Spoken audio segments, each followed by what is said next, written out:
नीतीश कुमार, आप कैसे ये स्थिति संभालेंगे भाई अपने बिहार में? आप तो धर्मनिरपेक्षता की छवि आपकी है, आपके प्रमुख की है, आप कैसे इन सिचुएशंस को, जब आपकी ही साथी पार्टी और प्रमुख पार्टी और उन्हीं के नेता जब इस तरह के बयान देंगे?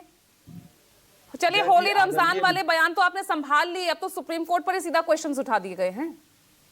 पूजा जी, आदरणीय नीतीश कुमार जी कहते ही नहीं है, उसे धरातल पर उतार के भी दिखाते। किसी भी दल के नेता अगर बिहार में कोई सामाजिक सौहार्द बिगाड़ने का प्रयास करेंगे तो नीतीश कुमार जी बहुत ही सादगी तरीके से उसका जवाब पूर्व में दे भी चुके हैं। बिहार में कोई हिंदू मुस्लिम का झगड़ा नहीं करवा सकता है और कोई जातीय नरसंहार यहाँ नहीं कर सकता। तो धार्मिक युद्ध का क्या मतलब है? क्या मतलब है जिसका जिक्र करें निशिकांत दुबे? मैं तो आपको शुरू में कहा कि मैं उनके बयान को कहां मान रहा हूं, मैंने तो खारिज कर दिया। भारतीय जनता पार्टी के राष्ट्रीय अध्यक्ष खारिज कर दिए। हाँ। लेकिन सवाल यहां ये है कि कांग्रेस की प्रवक्ता जो कह रही हैं कि संविधान, लेकिन आपकी पार्टी की तरफ से तो कोई बयान भी नहीं आया। अगर आप खारिज भी कर रहे हैं, इस बयान के खिलाफ भी है, तो एक बयान तो दे देते। पार्टी के राष्ट्रीय अध्यक्ष जी स्वयं जब खारिज कर दिए, उन्होंने रात में ही स्पष्ट सारी बातों को कर दिया, तो फिर उसमें बचा कहां कुछ। लेकिन जो कांग्रेस के प्रवक्ता कह रही हैं संविधान की बात, इस देश में संविधान के धज्जियां कौन उड़ाया? अनेक दर्जनों ऐसे मामला है जो कोर्ट से टकराहट हुई है समय समय पर, और मौलिक फंडामेंटल राइट्स को छीनने वाला कौन पार्टी है? कांग्रेस, इंदिरा गांधी जी। और इनके पार्टी के प्रवक्ता संविधान पे प्रवचन दे तो बड़ा हास्यास्पद। और मुझे ऐसा लगता है कि और इसको और अच्छे से क्लैरिफाई यहाँ पर एसआर यादव सर आप ही कर पाएंगे कि यहाँ पर जो यहाँ बात छेड़ी गई है ना कि भाई सत्ता का जो चरित्र है वो सेम रहता है, सिर्फ चेहरे बदल जाते हैं। जो असहजता, इससे आज ये मामला ठीक है सामने आ रहा है, लेकिन इससे पहले भी ऐसा ही होता रहा है, चाहे सरकार वो कांग्रेस की रही हो, जब असहजता सुप्रीम कोर्ट के किसी फैसले को लेकर। देखिए मैडम, मैं एक चीज जानता हूं कि जो हमारा अस्तित्व है जिसमें हम आप सब विद्यमान हैं, बाय नेचर पैराडॉक्सिकल है। पैराडॉक्सिकल की माने विरोधाभासी है। यहाँ अच्छे लोग भी हैं, बुरे लोग भी हैं, सुख भी है, दुख भी है, रात भी है, दिन भी है, हमेशा होता रहा, त्रेता युग से लेकर के आज तक देख रहे हैं। तो अब इधर जैसे उन्होंने कहा, अब हम ये कहेंगे सुप्रीम कोर्ट के बारे में जो बयान आ रहे हैं, तो जाकी रही भावना जैसी प्रभु मुहूर्त देखी तीन तैसी।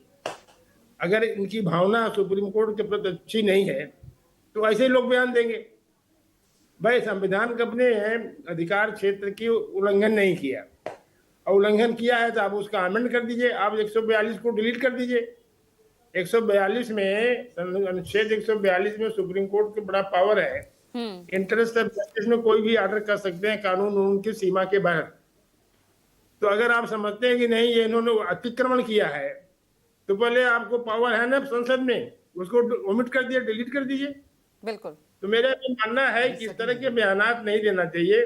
और निशिकांत दुबे जी को जो भी कहे हैं, ठीक है, उनका निजी बयान है जैसा नड्डा जी कह रहे हैं, लेकिन भारतीय जनता पार्टी के ऊपर भी इसका असर पड़ता है, ये मैं मानता हूँ। ऐसा नहीं है कि भारतीय जनता पार्टी इनके इस बयान से सूती रहेगी। लेकिन सर क्यों इस तरह के बयान सामने आ ही क्यों रहे हैं? और खुद उपराष्ट्रपति, ये उनका पहला बयान नहीं है, इससे पहले भी सीबीआई डायरेक्टर की नियुक्ति को लेकर भी उन्होंने सवाल उठाए कि इसमें सीजीआई का क्या काम। तो वही तो कह रहे हैं कि मर्यादा लोग भूल जाते हैं। अपनी जो मर्यादा है पद की गरिमा की मर्यादा, उसको भूल जाते हैं। और जो भूल गए तो कुछ भी बयान दे दो। इतने बड़े बड़े पद पर बैठे हुए हैं और कुछ भी कहने लगते हैं। तो ऐसा नहीं करना चाहिए, उनको याद रखना चाहिए हम किस पद पर बैठे हैं, क्या है। तो वो भूल जाते हैं, टेम्पररी गुस्से में कुछ भी कह देते हैं। हमने कहा ना, गुस्सा में आदमी की स्मृति नष्ट हो जाती है, स्मृति नष्ट होने से बुद्धि नष्ट हो जाती है। तो हम नहीं कह रहे उनकी बुद्धि नष्ट हुई है, लेकिन दिया है कि उनके बयान से मैं बिल्कुल ही सहमत नहीं हूँ। चाहे उपराष्ट्रपति क्या हो सकता है इस मामले में? आगे क्या एक्शन, क्या सुप्रीम कोर्ट सोमोटो ले सकता है क्या? हाँ जी, नहीं, सुप्रीम कोर्ट अब हर चीज पर एक्शन कंटेम्प्ट का लेने लगे कि ये भी मुनासिब नहीं होगा। अब जनता लेगी इसका। जनता भी तो सुप्रीम है, सुप्रीम से भी जनता सुप्रीम होती है। आगे इलेक्शन होगा, सब समझ लेंगे जनता किसने सुप्रीम कोर्ट को बदनाम किया, किसने सुप्रीम कोर्ट की तारीफ किया।